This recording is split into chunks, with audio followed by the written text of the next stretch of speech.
Yeah, then I have a few questions for you. I think the first is I noticed that in your demo you take a video screenshot from various type of environment. Some is taking to look at the robot, some is taking to look at your desktop console and stuff like that. Then are you able to consolidate all of your feature into a single application so that it can be used on the robot, or right now it really on a different piece? For example, I noticed that the facial recognition seem like it's running on the desktop.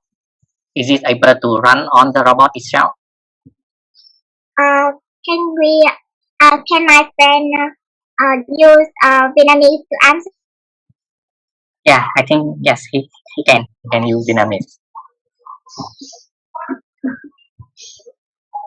Thì cái việc mà chạy trên máy bàn á là do khoảng thời gian gần đây tụi em không có thể lên trường được để mà thực hiện gọi đến con Omni á, cho nên là tụi em vẫn chưa quay được cái đó. Còn cái đó em giải thích thêm là tụi em thực hiện nó dựa trên việc là mình sử dụng cái chức năng in-call khi mà gọi qua, thì đứng từ phía xa thì sinh viên nếu mà giáo viên ngồi ở trong phòng không thể ra phía để cái con robot ở phía trước, thì sinh viên khi mà bước vào chỉ cần để khuôn mặt ở camera, sau đó máy chủ sẽ thực hiện screenshot nó để mà xử lý cái hình ảnh ở trên máy tính. Với quét mã QR cũng vậy luôn. So what is the current success rate of recognizing the student? And do you how do you collect the student face? Is it like inside a database? I mean, how you register the face into the system? Thực ra thì cái độ chính xác thì tụi em chưa tính toán được, nhưng mà khi mà thực hiện để nhập vào một cái khuôn mặt mới thì tụi em sử dụng bằng cách chụp thông qua cam. Thì nếu như mà chụp càng nhiều đường hình ảnh thì cái độ chính xác nó sẽ càng cao hơn. Hiện tại thì tụi em cho cái dataset mà tụi em tạo ra là khoảng từ 200 cho tới 300 tấm hình, và nó sẽ nhận diện được ở trên thang đo màu xám, thang màu xám của hình ảnh. Tức là bây giờ để cho một bạn sinh viên có thể được ghi nhớ bởi cái system của bọn em, thì bạn ấy phải cung cấp cho bọn em khoảng 200 đến 300 cái ảnh của bạn ý à? Cũng hơi nhiều nhỉ?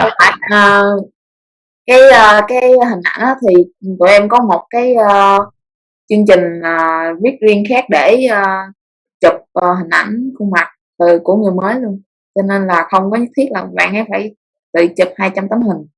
Thế thì em có thể giải thích rõ hơn, tức là cái face dataset, cái base dataset của bọn em chỉ dùng có 200 đến 300 khuôn mặt thôi để em build cái base dataset.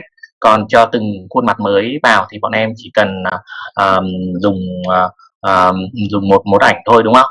Thì bọn em có sử dụng các cái face dataset khá là common trên đã được open source trên market không? Trên community. Dạ không, tụi em lấy dataset là thực hiện trực tiếp để có người trực tiếp đó, để thực hiện, chứ không lấy ảnh chứ không có lấy ảnh đã chụp rồi. Thì cái câu hỏi tiếp theo của anh đó là trong cái feature set của em có một cái feature hình như là để cho người sử dụng điều khiển con robot ấy. Nhưng mà con robot hiện giờ nó đã có cái telepresence application UI rồi, thế thì việc gì bọn em cần phải điều khiển nó nữa? Có nghĩa là anh muốn hỏi là tụi em tạo ra cái trang đó để làm sao? Đúng rồi. Yeah. Yeah. Thì ban đầu là tụi em nghĩ là cái việc điều khiển là mình phải tự tạo cái mới luôn, nên em nghĩ là không được sử dụng cái có sẵn, cho nên là tụi em viết thêm. Ok, thì anh cũng không có câu hỏi gì cho team nữa. Thì không biết các giám khảo khác có câu hỏi gì hay các bạn khác có câu hỏi, có các bạn với các đội khác có câu hỏi gì cho team không? I just one question about uh, because it's a little confusing me because can you restate clearly about the problem that you guys are solving? Anh cũng hỏi tiếng Việt nha, tức là bọn em thử kiểu miêu tả ngắn gọn lại cho anh với cả mọi người hiểu được thực sự là cái problem mà bọn em đang giải quyết nó là gì. Bởi vì lúc đầu vào cái slide thì anh thấy em present là con robot nó có thể chạy qua chạy lại để xem trong lớp đúng không? Sau đó tiếp theo là chương thứ hai là nhận diện khuôn mặt. Rồi nhưng mà cuối cùng thì sau đấy nó sẽ làm cái gì? Ban đầu thì tụi em hướng nó tới cái mục tiêu là có thể vừa có thể là đi xung quanh để mà cung cấp thông tin, ví dụ như là sinh viên có thể tra cứu thông tin thông qua cái robot đó mà không cần phải đi tới cái không nhất thiết là phải đi tới nó chủ ở cái thư viện của trường. Rồi cái thứ hai là để cho nó đi xung quanh là để có thể giám sát trường để mà có thể nhận diện đám cháy, nhưng mà cái nhận diện đó thì tụi em bỏ nó qua một bên, tại vì khi mà nhận diện phân tích bằng hình ảnh á, thì cái độ chính xác nó không có đúng cho lắm, cho nên là tụi em bỏ nó đi. Hiện tại là tụi em chỉ còn làm với mục đích là để điểm danh và để cho sinh viên có thể tra cứu thông tin.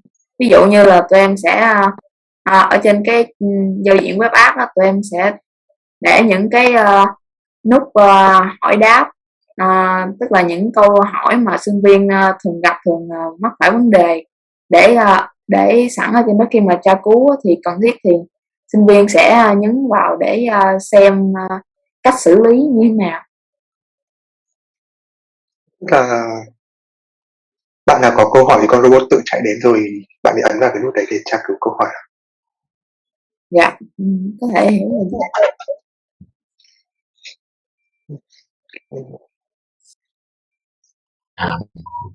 Để follow up luôn cái câu hỏi của anh Hải Lương vừa rồi ấy, thì nếu như mà cái một trong những cái mục đích của bọn em đó là con robot để nó điểm danh các bạn sinh viên, nhưng mà hiện giờ bọn em lại làm điểm danh là thông qua info, tức là thầy giáo là phải gọi vào con robot đúng không, rồi sau đó thì có trên màn hình trên trên máy của thầy giáo, trên màn hình thầy giáo bọn em take một cái screenshot của cái cuộc gọi của thầy giáo, rồi bọn em gửi lên server để bọn em điểm danh. Thế thì nếu vậy, thế thì ông thầy giáo thì việc gì ông ấy là người mà, thì việc gì cần phải điểm danh, bởi vì thầy giáo lúc đấy đã nhìn thấy sinh viên rồi.